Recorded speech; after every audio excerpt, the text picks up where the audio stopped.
So guys, we are in the MG M9. I've already given you a detailed walk around, talking about the detailed interior, exterior, the specs and the features. You get a 90 kilowatt hour battery pack. You have a 245 HP motor driving the front two wheels, putting out 350 Newton meters of torque.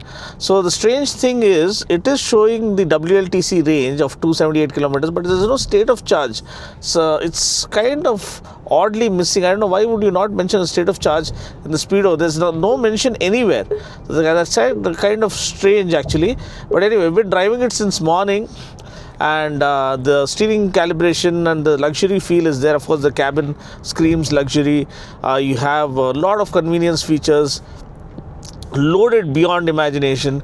Safety is well taken care of. You have 7 airbags, ADAS level 2, auto hold, hill hold assist, electronic stability control and whatnot, traction control, and almost everything that you can think of. 360-degree camera, but the 360-degree camera lacks the 3D view. That's kind of strange, because when you include it in the likes of Hector, I don't know why they've not included it in a premium MPV. Now, Space Unlimited is kind of the tagline that you can easily give it to this, because third row is award-winning space. I mean, nothing even comes close to matching the kind of third row space this MPV has on offer. This is the longest in its class, has the longest wheelbase, and it is rewarded with the maximum cabin space. Now, the best part is this a driver's car? Okay, now we have a quick settings thing.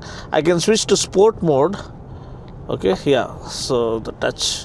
Now in sports mode, throttle response is, yeah, it's there.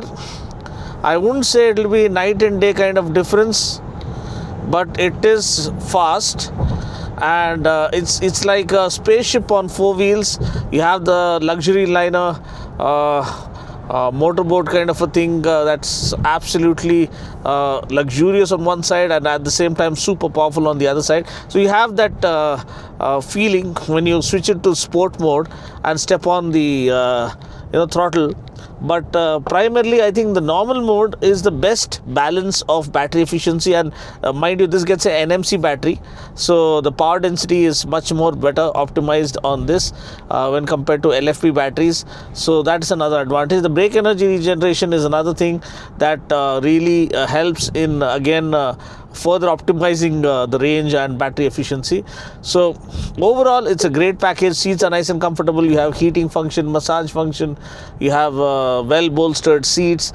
The second row is like completely a pampering station on 4 wheels, so with all the kind of luxury that you can imagine. And especially after a hectic day's work, you have 13 speakers from JBL to immerse you in quality surround sound, and the ambient lighting is going to lift your mood at the end of any given day. So overall, I feel the suspension is well sorted, steering calibration is right on point. Even the screens are not overkill kind of like screens all over the dash. It's one screen that does it all for you, a 12.2 inch screen. You also have a speedo in front of the MID thing that does the job for the driver. But what's strange is what's a huge miss is there's no state of charge mention. It's kind of very, very strange. But apart from that, the brakes are good. You get 19-inch wheels, so the high-speed stability is good. Surprisingly, the body roll is very well controlled when you're cornering hard. So despite the soft suspension, I don't know, the chassis is so well done, and the battery pack, of course, aids in better mass centralization and lower center of gravity. So it gives you a more planted feel, despite you pushing it with the abundance of torque available, 350 Newton meters of torque. So overall, I think it's a good balance of luxury, convenience. So this presidential luxury, presidential safety, presidential persona, or presidential performance.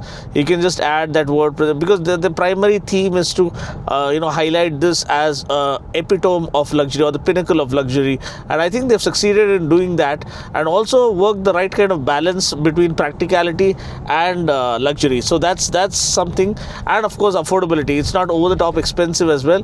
The pricing will be revealed on 8th. height, so will be the actual range. Now the true range is not mentioned, but what we can go by is close to 430 kilometers is something that you can expect in real world conditions. 548 I think so is the IDC claim. I'm not sure, but again, all these things will be revealed on the day when the price is revealed. They're not claiming any top speed, they're not are they claiming any 0 to 60 or 0 to 100 acceleration. So all these things will be revealed officially on the 8th when the price is announced. But for now, you do get the idea about the battery pack. As I told you, it's 90 kilowatt hour. It takes around 10 hours to charge with the AC charging. With the DC charging, I think 30 to 80% happens in very short time, maybe in 30 minutes or something. So that's phenomenal fast charge. And even the full charge maybe happens within 1.5 hours or something with the DC charging, the 116 kilowatt or 111 kilowatt DC charger.